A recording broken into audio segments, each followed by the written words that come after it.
তোমার নারী দেখা শেষ হইল না, তোমার সুদে শেষ হয় না, কিস্তি শেষ হয় না, তোমার দোকানদারি শেষ হয় না, তোমার সংসারের চাহিদাই শেষ হয় না, তোমার লজ্জাস্থানের চাহিদাই শেষ হয় না, তোমার অসভ্যতার নোংরামি শেষ হয় না।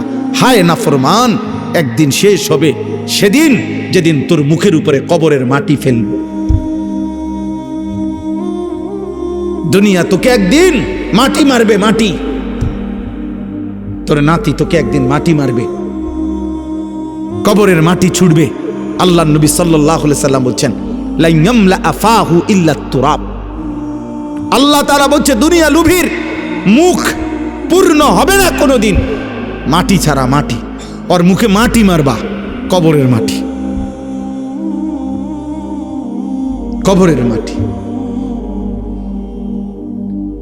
এই জন্য একটা ছেলে, একটা বাবা, একজন মা, একজন বোন, প্রত্যেকেই এই চূড়ান্ত টাইমার আর মাত্র অল্প কয়েকটা দিন। সারা পৃথিবীর মোমেনের ইন্তেজার মাহে রমজান।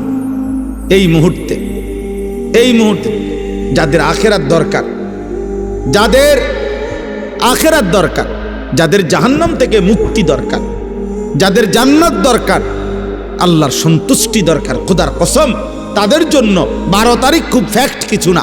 12 তারিখের আগেও পৃথিবীতে নির্বাচন হয়েছে বাংলাদেশে, 12 তারিখের পরেও বাংলাদেশে নির্বাচন হবে।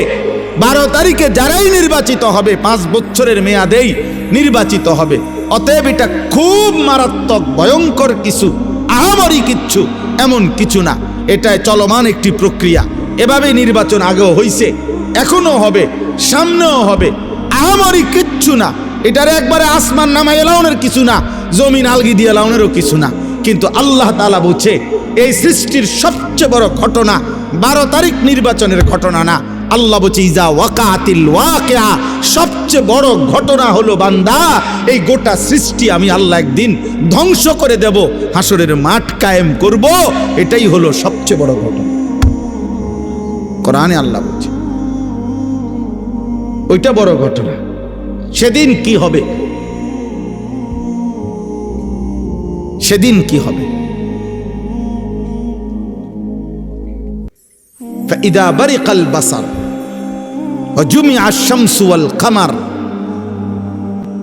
আল্লাহ তাআলা বলে, প্রতিটা চোখ ইসরাফিল ফু দিলে, চোখের সামনে মানুষ যখন গুলো দেখবে আসমানটা ভাঙতেছে, কোটি কোটি তারকারাজি খসে খসে পড়তেছে, পাহাড় উঠছে, জমিনের মাটি